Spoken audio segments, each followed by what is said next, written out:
just welcome everybody to today's event. Ella and Shanice are over in the chat, so let us know the name of the city you're watching from. Get introduced, and let's see where you are, and let's introduce you, have some fun, and get involved with the panel. Today, we're talking about enterprise big data and obviously what it means to you and your career. There's a quote I really like about big data, and it's big data is a puzzle.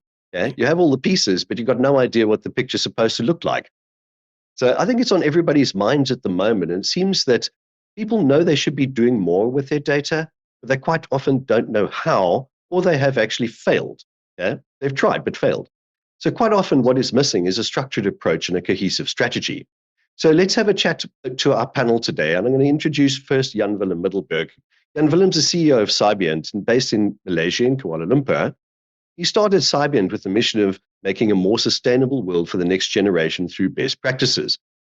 He's co-authored, and he's an author of note, by the way. He's authored and co-authored numerous books, including Serious Gaming, Service Automation Framework in 2017, and of course, most recently, the Enterprise Big Data Framework. And we're going to be talking a little bit about some of that today. He's been a pioneer and an advocate for professionalization in automation and big data, and he frequently is a keynote speaker and moderates at universities around the world. So welcome, Jan Willem. Thank you so much, Nigel, and thanks so much for the very, very kind introduction. I'm super thrilled to be here with you on this panel. I really look forward to discussing a topic which is very, very close to my heart together with you and Babalo. So absolutely look forward to the session today. Fantastic, and we're really happy to have you here. Thanks for joining us. Babalo is a certified business intelligence consultant, BI, with over 13 years of experience in technical delivery and business advisory roles. He's also the founder and director of Kinteek Technologies, which is a data services consulting firm. It's also an APMG accredited training organization in big data. Babalo's expertise lies in the entire data lifecycle, from storage to presentation.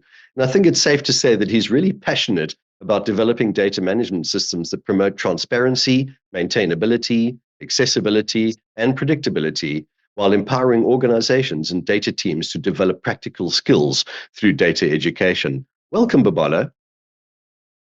Thank you, Nigel. Happy to be here. Thank you for the warm introduction, and a warm welcome to everyone who's also joined us today. Looking forward to our chat. Fantastic. Yeah, I can see there are lots of folks joining over in the social channel, so we'll come to you guys in a minute. But as I said, don't forget, just pop your name into the chat where you're watching from, and don't forget, get your questions in early. The show goes very, very quickly. So I think without jumping, or should we say, without further ado, let's jump in and take the first question. So this question, Babalo, is for you. What is big data? Cool. Thank you very much, Nigel. I think historically, big data has been ultimately defined from a perspective of technology, right, as opposed to as being a capability. And where we actually see this is in the 3 V's, right, which speak to speed, right, velocity, which speaks to the type of data, which is the variety as well. And it speaks, of course, to the size and the volume of the data, right? But there's also another flip side to it, right, which has a more capability and business-centric focus. And we can also add 3 other V's to that as well to further extend that. And that is basically veracity, which speaks to the reliability and the quality of the data. Variability as well, which speaks to the consistency and inconsistency of data in the terms of its format, its meaning. And of course, the most important one, of course, is the value, which relates basically to the usefulness and the value of data, right?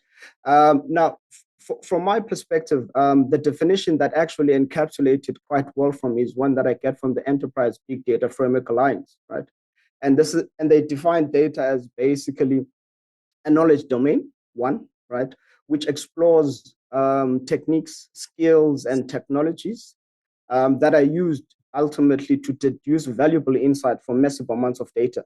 And I'm just going to pack quickly those 3 points that I've basically outlined there. When we speak of knowledge domain, right, for data initiatives, big data initiatives to be successful, you have to ultimately apply existing knowledge in a certain way. And that is key to the success of these initiatives. And then the second part of it, which speaks to techniques. When we talk about techniques, we are talking about the methods, processes, and technologies that are used in the big data space, and that relates to data mining, as an example. Machine learning is a technique, and data integration is a technique as well. And we speak of skills, we're talking ultimately about the proficiency, knowledge, and expertise that individuals hold in order to be able to utilize those techniques. And those relates to programming, those relates to statistics, as an example, problem solving, communication. And of course, technology is a key enabler as far as big data is concerned, and analytics. And this, there are many examples there. This speaks to tools, frameworks, platforms. Examples could be Apache, Spark, Power BI, NIME. There are a number of them available out there. But the key point as well that becomes quite important is the last part that talks about valuable insights, right? So and a few days back, I was reading a post by Scott Taylor, and he basically said there are three ultimate objectives that data should actually support businesses with, right? One is to grow the business, right? This speaks to revenue as an example. Two is to improve the business, all right? This speaks to efficiency, streamlining internal processes, etc. And the third part is ultimately to protect the business. This speaks more to risk management as far as the business is concerned. And I think that definition for me gave a holistic view of what big data is outside of its historical definition that is ultimately centered around technology. Fantastic answer. Thanks, Babala. I really appreciate that. Jan Willem, I think you have something to add to this. Absolutely. So I think Babala already did a fantastic job in describing what this topic holds. Just like to add to that for a quick second, to focus on one of the key points that he mentioned is around value. And I think everyone is familiar with the fact that as a society, we are generating so much data every single day. Everything you do online, every click, every swipe you're making on your phone or your devices, or even every step that you take with wearables or even your mobile phone, we're collecting data. And that data is becoming to such a significant extent that it's almost untrackable and untraceable to see this sheer amount of data that is out there. So the number one question in that regard becomes is how do you get value out of that? And that's in my definition and in my essence, the key objective of big data. It's not so much around knowing that it's there and having access to it, because that's, I would say, a fundamental prerequisite. But ultimately, it's around having the ability to translate that enormous amount into something that provides you with insights, something that you can act upon. So I like the word container term of big data, because it's kind of summarizing everything that there is. But ultimately, the definition for me is around how do I find the needle in the haystack? How do I make sure that within that significant amount, there is something that I can actually act upon? And in my perspective, that's the knowledge domain that we're talking about. Jan Willem, I think what you just described there is so accurate, and Babala's description, but finding that needle in the haystack and actually being able to act upon it and transform that data into something that's meaningful and usable for a business. And really, that's what we're talking about today, isn't it? So I think let's take a few comments from our social over. Let's see who's online today. So Cesar, welcome, joining us from South Africa, from Durban. Great to have you online. And I see we've got Lydia here also tuning in. Welcome, Lydia, from Malaysia. Really nice to see you there. We've got Pabello. He's joining us from Pretoria. And Caroline's joining us from Taiwan. Wow. So we've got people from all over the world here. And Bernavi's also joining us from Cape Town. Also, we're from South Africa. It doesn't say we're in South Africa, but welcome anyway.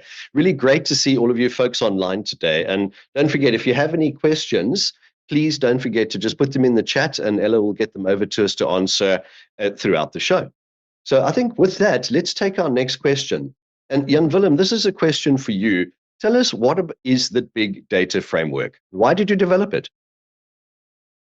Absolutely. So you're going to have to hit the brakes here, Nigel, because I could easily fill the whole hour just around this single topic. Short answer. I'll give you the expedited brief version. Um, I have a background in consulting, helping organizations develop systems, etc. And a few years ago, when I was doing a big project for an insurance company, they said, well, we have a goal and we would like to become more data driven, make more data driven decisions in almost everything that we're doing. So, being the junior consultant that I was at the time, I started to look at a good methodology, a framework, something that could really help me out. Similar to the way that there are frameworks in project management, in services, asset management, governance, you name it. But to my very, very big surprise, I couldn't find any. There was no way, no clear guidance around what is a structured way in which organizations can become data driven. So that's basically the gap that I found. So I thought, well, if that's not there, let's use the knowledge and experience from this consulting project to look at what are the different steps that organizations need to become data driven. And that's basically how the whole framework originated. We put it on paper. We did the first project with this insurance company. They really liked it. And I thought, well, if this company finds this useful, I'm quite sure a lot of other companies find it useful as well. So that's when I basically published it into a book, and the rest is history. It's now being used by hundreds of organizations all over the world. Dozens, if not hundreds, every day get certified within the framework best practices. And in essence, what the framework discusses is 6 main capability areas which you need to focus on as an organization in order to make that move towards a more data-driven organization. And that all starts with, obviously, the definition of a good strategy. It covers the human aspects around structuring your organization, but also the technical aspects like your architecture, the way you develop algorithms. So what the framework really tries to do, and I like the word that Babalo used before, is try to find a holistic approach to data.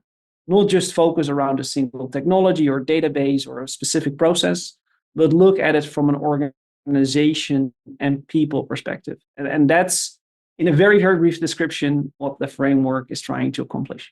Okay.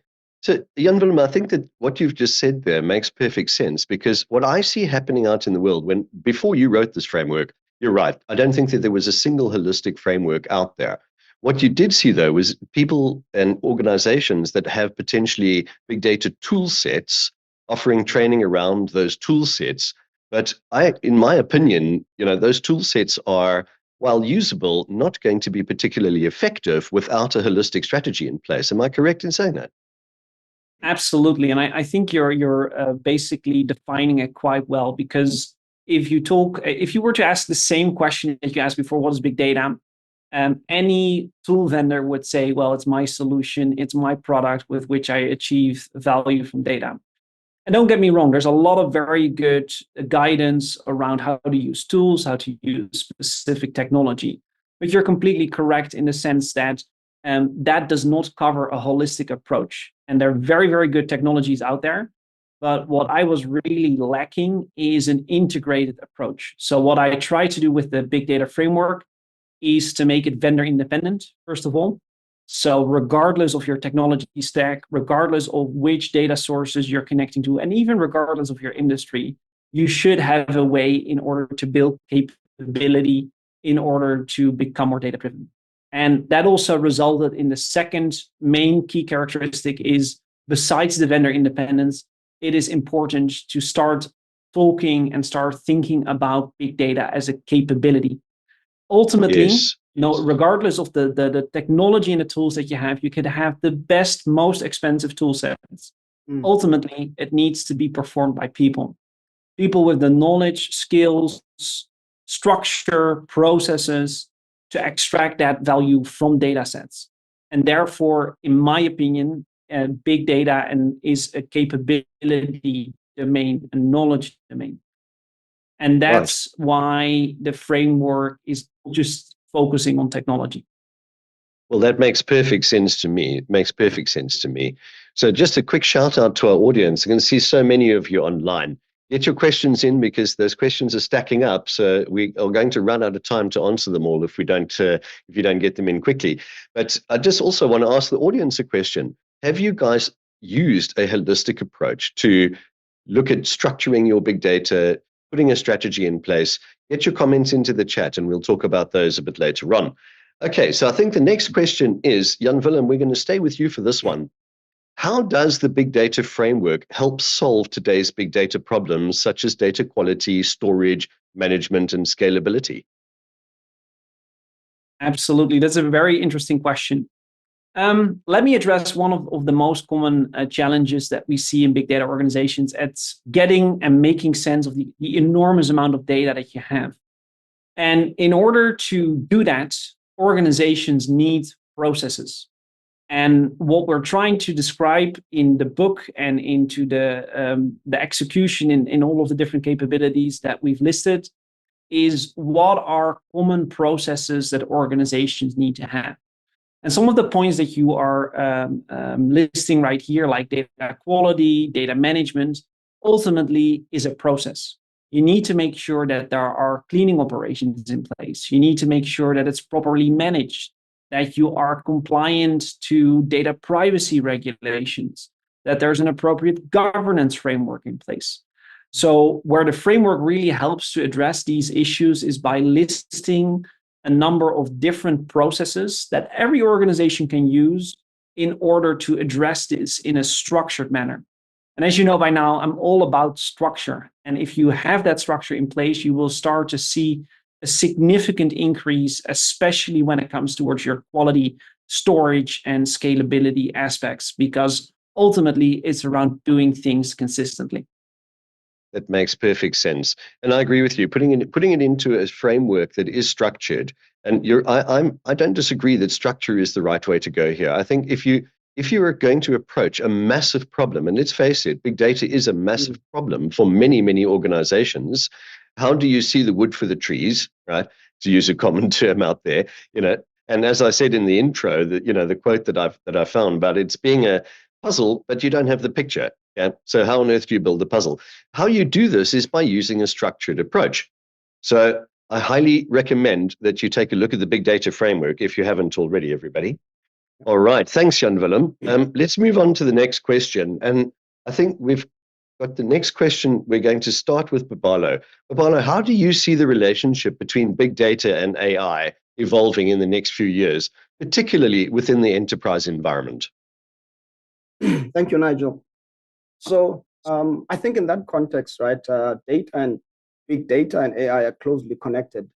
As both knowledge domains continue to advance into the future, their relationship will become even more symbiotic. As far as the enterprise is concerned, I think there are a number of trends or where I think we are going to go towards as far as that relationship is concerned. I think the first that I think we're going to see is an increased integration and deeper integration, right? Where as opposed to seeing big data and AI as separate tools, companies are going to build interconnected systems where data feeds in seamlessly into AI models and AI insights refine data collection and analysis, right? What that would inevitably do is that it will also see enterprises moving more into advanced analytics, right? Where the power of AI is leveraged to extract actionable insights from big data in real time, right? But another aspect, I think, that is going to be key and is going to be driven by that is around talent management and upskilling, right? As these technologies get embedded into enterprises, the workforce basically will need to be educated on these tools and how to utilize them and how to integrate them into their day-to-day work processes. I think that is certainly a trend that is going to be quite real. And of course, the democratization of AI tools will mean that there are more low-code and no-code platforms that are going to be utilized by business organizations, meaning that more people, right, who are not technically savvy, so to speak, would be able to actually use these tools for the purposes of their day-to-day activities. And ultimately, of course, there's the ethical and regulatory part of this whole thing, where the data privacy concerns, right? How data is handled is also gonna come front and center as these tools become more embedded into organizations and their processes. So I think at a high level, those are the trends that I think will affect the relationship between big data and AI going into the future as they both develop. Fantastic. Fantastic, Babala. And I agree with you. I think that the relationship between big data and AI is going to be totally symbiotic if it isn't already. It's moving so quickly in this part of the world right now, and in fact, everywhere in the world. So, Jan Willem, you would like to add to this?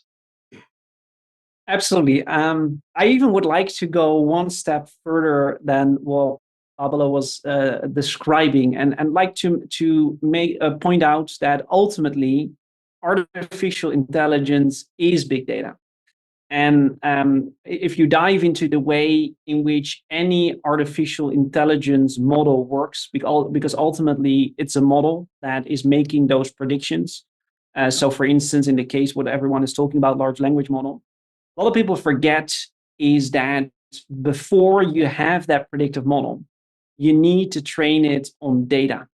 And not just a little bit of data, a tremendous amount of big data, which by definition is always going to be a big data set. And the benefit, or some would say the disadvantage of that relationship, is that the predictive model that you're making and the predictive AI model that you're making is only going to be as good as the data that you train it on. Yeah. So there's a very famous saying within the data community that garbage in is garbage out. And you can have the best AI, most clever AI algorithm, but if you train it on a bad data set or a data set with low quality or low veracity, as we call it, then ultimately your predictions are going to be invalid. And that poses both a benefit because it means you can get very, very good AI algorithms, but it's also a threat because it means that if you if you train your data on data that's not true or skewed or biased, that your predictions are also going to be incorrect. So I would go one step further and say that this relationship is actually a symbiotic and it's based upon each other, and that when we start talking about AI in the not so distant future, we actually are going to be talking around what is the underlying data model, because that's ultimately what the value of the AI model will be all about. Mm. So that's just my 2 cents to add to this discussion. No, I'm glad you added that. Absolutely. I was also going to mention that. I think you're right. The quality of data is so critical. Yeah, rubbish in, rubbish out. And if AI is going to be learning a set of data and the data is nowhere near accurate, it's going to be very, very difficult to use that to develop insights that can build your business. Right? And after all, that's what we really want to use our big data for. We want to use it to get insights, to analyze where our customers are, just on one side of it, who they are, what are their buying trends. There are so many applications for this. But if the data sets that you've got are incomplete or inaccurate or captured incorrectly, and as things go along, your AI will learn the wrong data. And it's valueless at this point. All right. Thanks, everybody. Let's move along to our next question, because I can see the questions are stacking up here today. Okay, the next question that we've got here is, how can big data improve operational efficiency and obviously reduce enterprise costs? And that's always the key question. And can the panel provide some real-world examples? Jan Willem, I'm going to come to you first on this one, if you don't mind, and then we'll go over to you, Babala. Yeah. Well, absolutely. So number of use cases are as big data itself. Let me start with giving you an overview around where is the operational efficiency. The operational efficiency is where you make better decisions than a competitor. So where, and it's very, very simple. If you have two companies, let's say they both sell cars, and you will have one that makes data-driven decisions based on large amounts of data that they have to their ability, and the other company does not do that. They make decisions by gut feeling or just experience. Then in the long run, the company that makes data-driven decisions is always, always going to outperform the company who doesn't do that. So in terms of operational efficiency, it means taking better decisions, more predictive, making less mistakes, having better and more clear solutions. Now, if we move that towards use cases, think about the decisions that people need to make on a daily basis. Where do I spend my advertising dollars? What's the best mix between Facebook spend, LinkedIn spend, TikTok spend I learned about this morning? That's an operational efficiency. And shifting that a few percent left or right or to one vendor or another can have a very significant result on ultimately your sales. Other examples have to do with purchasing. So a lot of companies have inventory. They need to make their best guess around what is the optimal amount of inventory. Think about supermarkets, restaurants, hotel chains. Ultimately, that's a decision that you can, if you can improve the accuracy of that decision with just a few percent, it can save tens or if not hundreds of thousands of dollars on an annual basis. So, and I can go on and on with all kinds of different examples, but think primarily around increasing sales, reducing costs. With better decisions, you are able to make those decisions in a better form and shape than anybody who does not use this kind of data. That's fantastic. That's really fantastic. And that's exactly what I would have predicted as well. When we're thinking about a framework like this, reducing your enterprise costs is all about increasing operational efficiency at the end of the day. So I think we're going to move on to the next question because we've got so many live questions stacking up. So panel, we're going to need to pick up the pace here a little bit. These questions are coming in thick and fast from the audience. So thank you so much, everybody. Okay, so the next question that we're going to take here is, Babalwa, what's the difference between a data analyst, a data scientist, a data engineer, and a data architect? Yeah, the $1 million question. So I think I've had this question myself quite a number of times, and I think firstly what I'll do there is just group those 4 roles into sort of their functional areas, so to speak. So the data analyst and the data science usually have more of a business focus, and then you have the data engineer and the data architect, right, having more of a technical focus, right? So just to look at the difference between a data analyst and a data scientist, I think the best definition and explanation of what the difference is, I got from the Enterprise Big Data Framework Data Analyst Guide, which is a free guide that anyone who is on the call can go ahead to the website and actually download it, right? So how it actually explains it is that the difference between the two is how they actually use the data sets, right? So looking at the data analyst, so the data analyst ultimately examines large data sets to identify trends and develop charts and visual representations to help businesses make more strategic decisions. So they sort of have a rev view, mirror view, right? And the ultimate difference there is that they use existing models and algorithms to actually go about that activity. A data scientist on the under end, right, creates new data modeling and production processes using prototypes, algorithms, predictive models, and custom analysis, right? Which means then they develop new models and algorithms from the data. So they have more similarities than they have differences, but I think that is ultimately the dividing line. At least it helped me understand what's the difference between the two roles, right? And now to move to a data architect versus a data engineer, the ultimate role of a data architect, right? They are responsible for the overall design and organization of data within an information system, right? So what does that mean, right? So they will ultimately define high-level architectural approaches and concepts that should be followed, right? There are a number of architectural decisions that can be taken. You could either be looking at developing a modern data stack as an example. You could be looking at data mesh, to just touch on a few architectural paradigms. You could be looking at data lakes, etc., right? And following that, they will state the flow of data. Right? How will data actually move from where it resides into the big data solution or platform? They also outline the technologies that need to be utilized, right? And after that, what they also have as a responsibility is ultimately data governance policies, including data security and privacy as well. Now, the data engineer on the other side is responsible for developing, testing, implementing, and maintaining that data architecture, right? So they have expertise in the systems and processes that are used to actually take raw data and produce valuable and relevant information, which can ultimately be used by downstream use cases such as analysis or machine learning. So that is ultimately, fantastic. Our roles. Yeah. Fantastic. Thank you for that, Babalo. I really appreciate it. Okay, we're going to move rapidly on now to our next question because they are stacking up, as I said.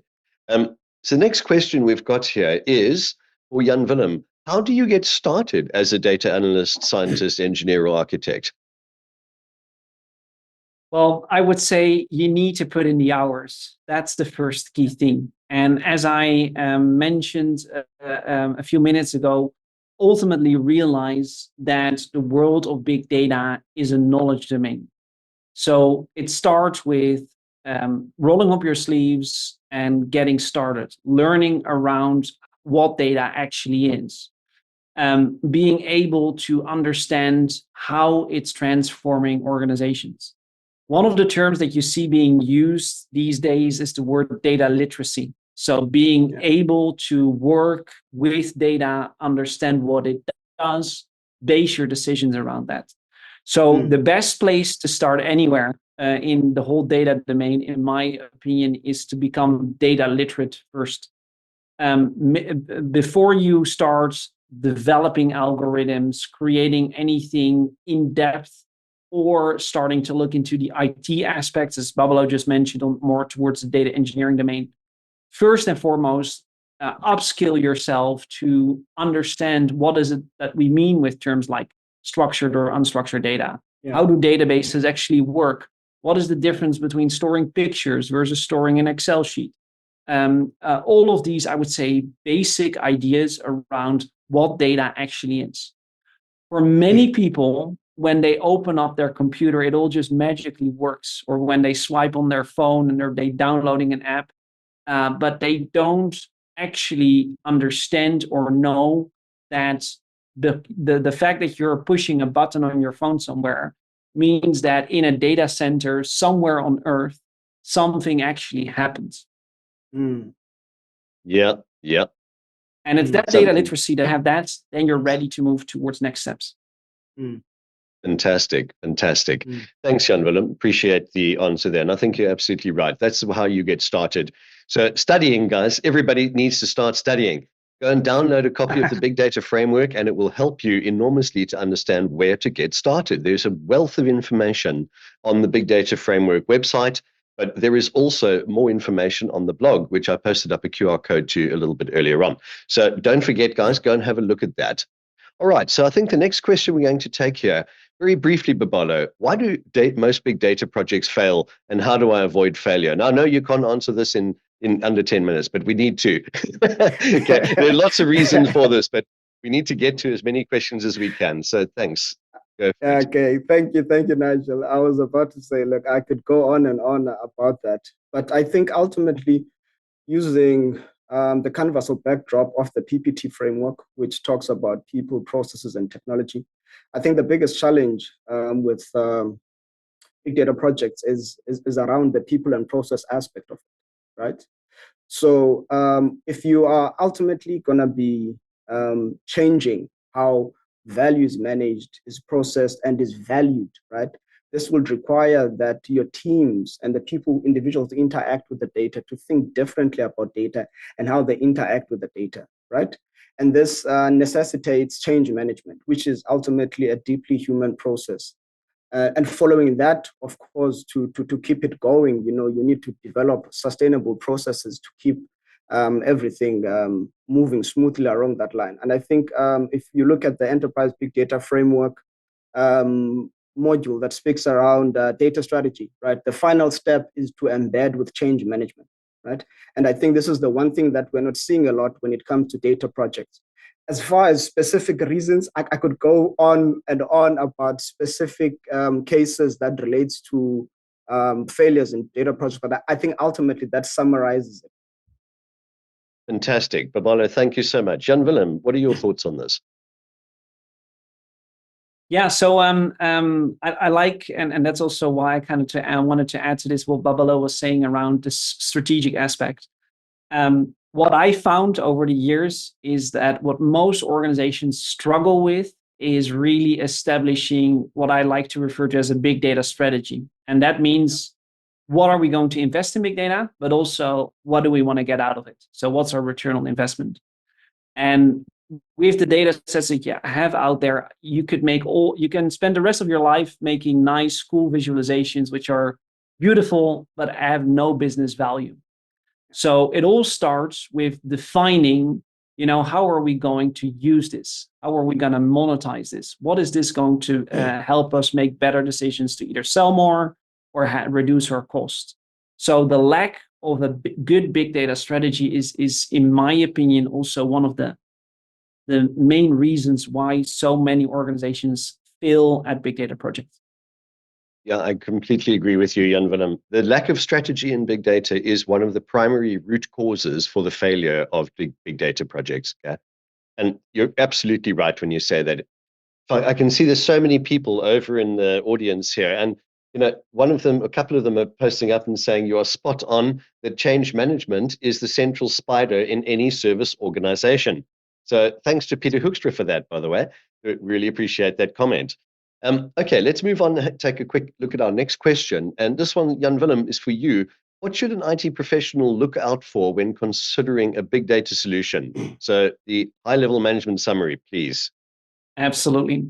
So let me try to explain it in just a few sentences. Is find a solution that fits your organization's profile.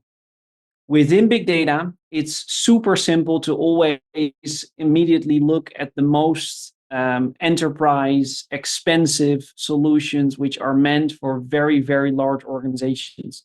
And again, if you're a big enterprise, then obviously that might be the good choice. But in order to get actionable insights for your owners, there are tons of solutions that you could think of. So do your homework, research which solutions would fit your organization's requirements, capabilities, align that back to the strategy that we just talked about, and think around whether this is a good investment, and also is it going to provide a return on investment. And that's what I would start with in order to look at a solution. Fantastic. I think that the message here is define the strategy, number one, and don't think big initially. Yeah, you need to think big, but start small. And that's the message that we need to get across here. Think big, but start small. So your strategy needs to be there, but you don't need to spend millions and millions of euros on the most expensive enterprise-wide tool just to get started. Okay, fantastic. Let's have a look at our next question. And the next question is a really interesting one. Which roles within a business require an understanding of big data?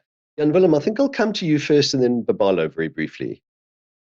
Yeah, well, I think you know my opinion around this, Nigel. I think everyone needs to have an understanding of big data. I think or any role in the business that at this day and age fails to understand the significance of data is going to be out of a job very, very soon. So whether it's marketing, HR, finance, shared services, even up to the front desk, understanding how decisions are made, and more importantly, how you can make better decisions is, I would say, role agnostic. So does not mean that everyone needs to become a data scientist, and obviously it's not necessary that everyone will start building algorithms or designing databases. But having a fundamental understanding, I think, is to everyone's benefit. I agree. I totally agree. Babalo, what are your thoughts briefly on this? I think with that, Jan Willem has basically covered it. It's everyone's business ultimately. It is. To understand the structures, to understand their information, because day to day, all processes ultimately require information to be able to reach their objective. So it's everyone's business, understanding how to analyze it, understanding what it means, and to what Jan Willem said, it doesn't mean that everyone has to be technically savvy, but yeah. Totally agree. So you heard it from the experts here first, everybody. Everyone needs to have an understanding of big data. Even if it's not at a deep technical level, you do need to understand what it is, where it comes from, and to some degree, how to interpret it. Yeah? Because that's what's going to make the big difference to your role. Fantastic. Okay, let's move along because we've got quite a few questions that we need to get through still. Babalo, very briefly, why is big data such a pressing issue in Africa right now, and particularly South Africa? I know this is probably a long question, a long answer, but what are the key salient points here that we're struggling with in this continent? Nigel, where do I start? I'll give you a brief one. I think just drawing from a statistic, that I usually share. One being that of the youth unemployment rate, one which is quite high in the country, and the second being the shortage of technical skills as well in the country. So two things that can actually be resolved here is that by trying to close that gap, by getting the youth involved in big data and understanding how to actually use these techniques and develop the skills, that by itself has got a huge impact, and it could ultimately be of great relevance both to public and public sectors, right? And second to that, right, it is actually utilizing big data in itself, right, to better understand why is it that we have these challenges, right? So apply the techniques themselves to the problem to have a better understanding of how we can actually pull certain levers to have sustained change going into the future. I think at a high level, that would be one of the points. And in the interest of time, I will not take out my memo, and read out. I think we could do a sort of 6-hour show on that one, right there. No, but seriously, if an invitation to the audience here, particularly in the African market, if anybody wants to find out more about how we can help you, please feel free to connect with any of us on LinkedIn. Our profiles are available on this event page, so just send us an invitation. We'll connect you, ask us questions, and we'll try our best to answer to you. But just a word of warning, please don't try and sell us something, because that's not what this is about. If you really are interested in big data and want to find out more, just give us a shout on LinkedIn, connect to us, and we'll help. All right, so next question is, Babalo, for you, which courses should I attend, and where can I get these? Okay, cool. I think the Enterprise Big Data Professional course, which is at a foundational level, is quite awesome, as it explains holistically, as advised before, the whole concept of big data, the techniques, the skills, what you need to actually need to get started as a starting point. And then ultimately, if you need to progress, whether you're interested in more the business track, data analysis, data science, or the technical data engineering, and data architecture, you can follow those as well. So, and if you're interested in getting certified as well, right, to show the world out there that you have a firm grasp of the skills and techniques, you can actually do that. So Kinetic website, as an example, we've got online courses that we provide that people can go ahead and purchase. And second to that, we are also going to be providing live virtual courses in the course of the year to run those courses. And this is where people can actually start. And ultimately, I would still say and put it out there, go to the Enterprise Big Data Framework Alliance store. There's a lot of free resources that you can actually utilize there to actually get you started as well. And follow big data talks as well. I think there's a lot of information available that people can use to get started and actually get skilled up as well.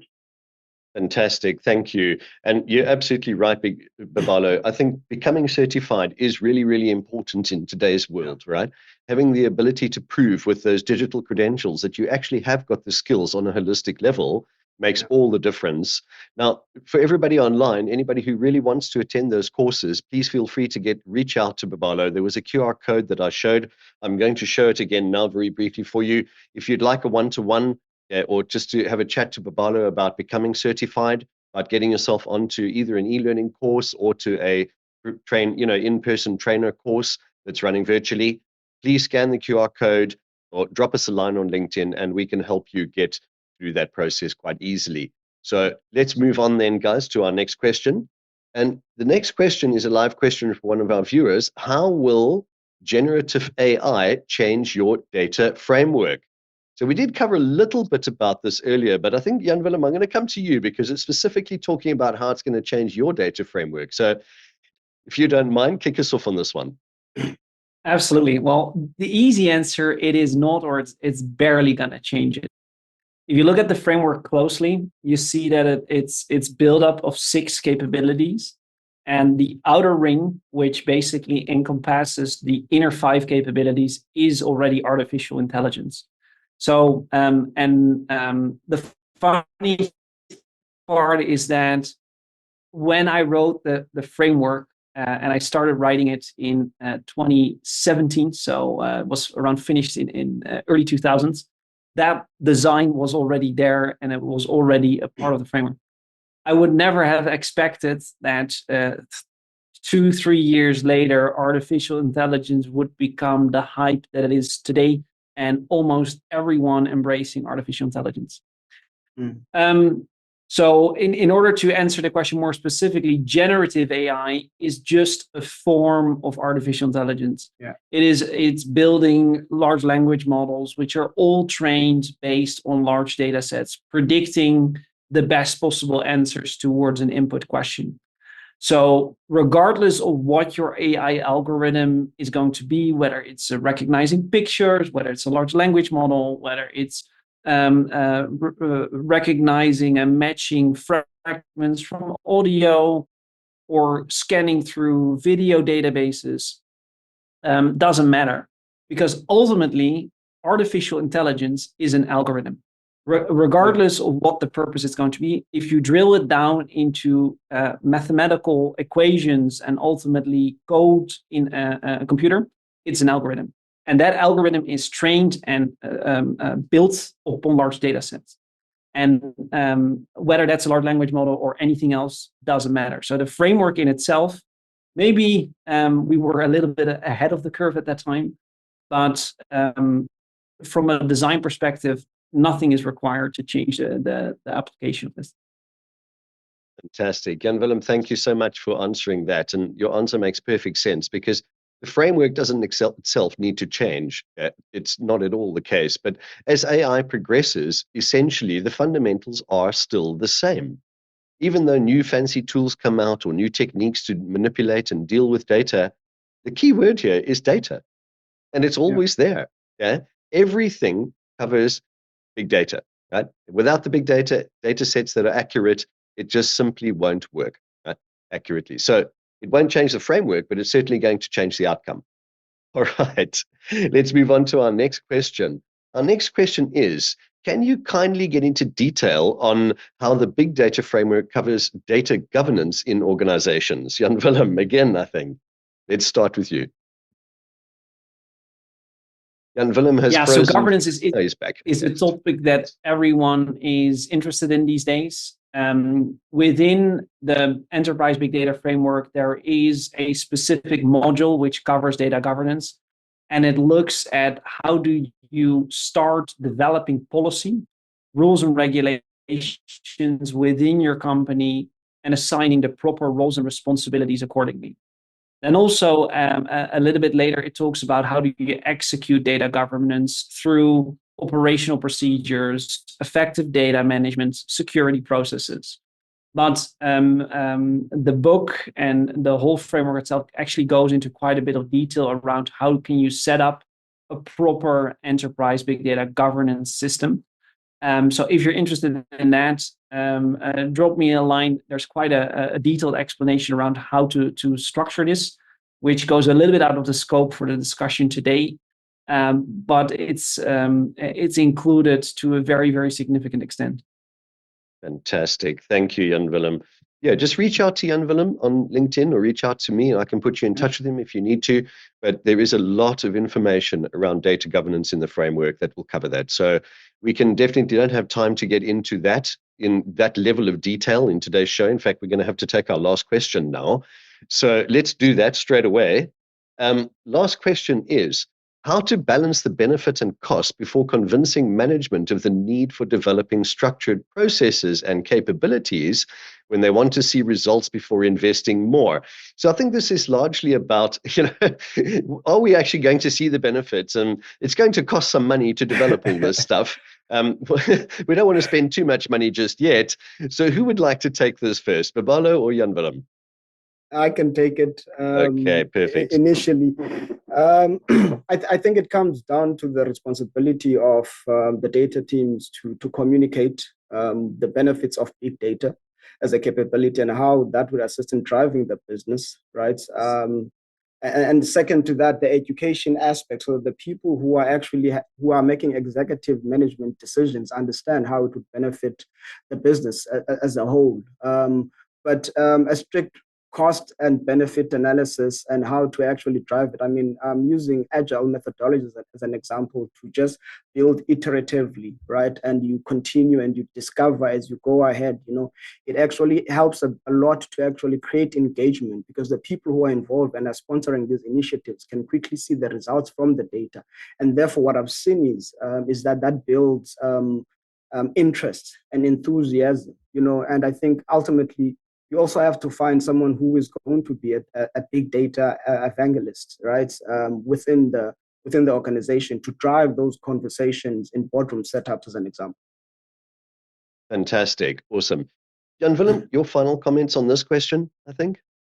Yeah. So I'd actually like to echo something you mentioned before, Nigel. I think one of the best approaches is think big, but start small. Use case. Think about something like optimizing marketing spend, which is a very proven use case for which there's a lot of return on investment. Think about what is the inventory optimization program, for example. There's also a very proven use case with a lot of very good results. So start with just that one single use case that will provide an example to the rest of the organization. And then I'm quite sure that very quickly, if you have done that first use case, upper management is going to say, where can I sign up for more? Yeah, I agree with you there. They are. And starting this off as a small scale trial is always a good way to go forward. If you need to prove the concept, you need to make sure that you are not going to spend the earth before you have any results. Yeah. But here's the kicker. Start small is a very, very good way to do it, but learn your stuff first, okay? Learn about the big data framework and define that long-term strategy. Without that long-term strategy, you will not be able to start small. It will end up in a mess, I promise you that. So definitely start that way. All right, everybody. Unfortunately, we have run out of time. So I'm just going to ask you guys for your closing comments. So Babalo, I'd like to start with you, if I may. What are your thoughts on today's show and a message to the audience? Oh, super. Firstly, I think a big thank you for everyone who has attended and has interacted. Much appreciated. And whoever wants to actually continue the conversation, I think, as you have mentioned, Nigel, they can reach out to any one of us to continue that conversation, whether it is to understand big data, more expanding a bit more on the concepts, whether you're interested in education and training, So just please reach out, and thank you again for being with us. Fantastic. Thank you, Babalo. Appreciate it. Jan Willem, your closing remarks. Yeah, so first of all, I had a lot of fun joining this session. Thanks so much for sharing the insights, Babalo, and also Nigel, you're an absolutely fantastic question master. Yeah. Closing thoughts is well, what I think is what we heard as kind of a central theme is a lot of organizations struggle with where do I get started? And I think one of the main points is just to get started in the first place. So open a book, subscribe to a course, join more webinars, download a podcast, start anywhere. I can guarantee that investing your time in learning more about data is always going to pay off. And I can say that for myself, that's absolutely a given. So it's just taking that first step, taking that first hurdle. A lot of people think it's technical. Doesn't need to be. You can also start very, very small. And that is, in my opinion, some of the closing part away words I would like to give is start anywhere, but start. I agree. That's it. I love that comment. Start Yeah. anywhere, but start. Yeah, Yeah. that's the key message here. Fantastic. All right, everybody. I'd just like to take the opportunity to thank our panelists for making the time to come on today's show and give us their insightful answers. It's been wonderful having you both on the show. And I think we need to repeat this show soon because, judging by the amount of questions and commentary from our audience, it's been a very popular show. So I think we can define another one for later on this year to talk about a little bit more depth in certain concepts and maybe what's happening in the AI world and how it's fitting in with what the big data framework's doing and so on. So lots of opportunities there. And also just love to thank our audience online. You've been a fantastic audience. Lots of questions, lots of commentary coming through in the chat. Don't forget, hook up with us if you need to on LinkedIn to send us a connection request and we will get back to you. All right. So over on our website, you can now look at the answers for over 3,000 questions that have been answered by expert panelists. It's a comprehensive free resource from around the world. Okay, it's a great resource, really. Don't misinterpret that. You need to go there, take a look at it. There are many, many topics as well to have a look at. All right. Don't forget, you can also listen to the audio versions of the shows on your preferred podcast platform like Google or whatever you use, and you can just listen to them. Take a moment to comment, like, share, and subscribe. Doesn't cost you anything, but it really does help new people to discover this content, which is in essence a good learning resource for them. Now, over on our website, we've got so much going on at the moment. This coming week is going to be another action-packed week. So join us on Friday, the 1st of March. Okay, so this Friday at 1400 GMT, so 2 p.m. Another episode of Level Up, and this time we're going to be looking at how to become an agile change agent in 2024. Yeah, it should be an interesting show. Monday, the 4th of March, that's 8 a.m. GMT. We're looking at how to build a career in service management in 2024. So how do you get started in ITSM this year? Friday, the 8th of March, again at 2 p.m., how to build a culture of inclusivity in 2024. And that should be a really, really interesting show. So all of the details are on our website, apmginternational.com. Just go over there, take a look, subscribe, sign up for our newsletters, and join the show like that. So thanks for having and watching, everybody. We really appreciate it. See you on the next show. Bye.